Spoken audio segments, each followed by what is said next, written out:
एक दिन हम अपने आचार्य चरणों के ग्रंथ क्षमा षोडशी का अनुसंधान कर रहे थे, तो उसमें चिंतन करते हुए हमें एक बात याद आई, हम आप लोगों को बता देते हैं।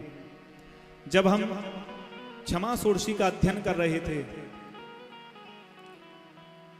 तो उसमें हमारे जो आचार्य हैं वो अनुसंधान करते हुए कहते हैं, श्री पराशर भट्ट स्वामी जी महाराज, कि हे प्रभु, हम जो जीव हैं न जाने कितने जन्मों से अपराध करते हुए आ रहे हैं, न जाने कितनी बार हमने अपराध किया, न जाने कितने हमने पाप किए। अभूतपूर्वम मम भावि किंबा सर्वम सहे में सहजम ही दुखम, जो यामुनाचार्य स्वामी जी ने बात कही आलवंदार में कि हे प्रभु, अभूतपूर्वम मम भावि किंबा सर्वम सहे में सहजम ही दुखम, न जाने कितने जन्मों से हम पाप कर्म करते हुए आ रहे हैं और पापों का जो परिपाक हो रहा है, उस पापों के द्वारा जो दुख मिल रहा है, उसको भी न जाने हम कितने जन्मों से भोगते हुए आ रहे हैं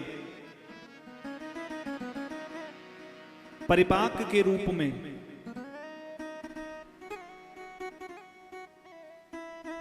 लेकिन हे नाथ, कितनी अच्छी बात कही आचार्य ने।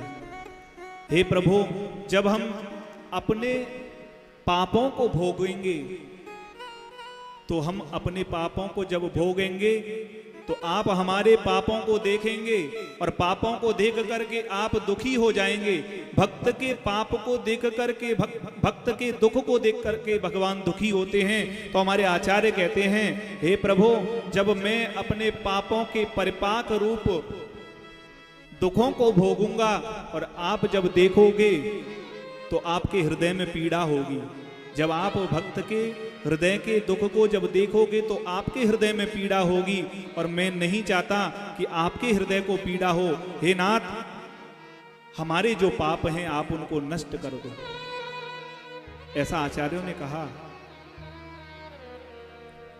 कितनी चालाकी से इतनी सुंदर बात कही है कि जब हम अपने पापों को भोगेंगे दुख के रूप में और आप उन दुख को देख करके दुखी होंगे, मैं नहीं चाहता कि आप हमारे दुख को देख करके पीड़ित हो, क्योंकि मुझे आपकी पीड़ा सहन नहीं होगी।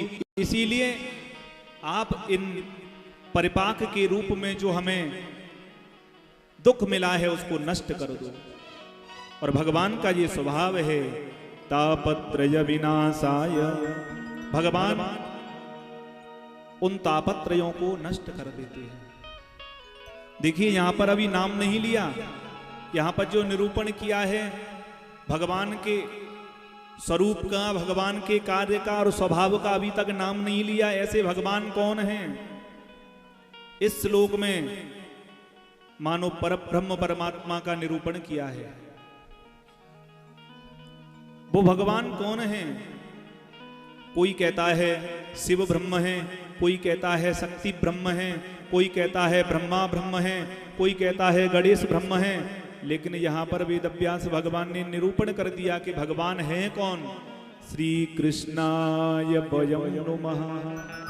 वो और कोई नहीं, वो भगवान कृष्ण हैं।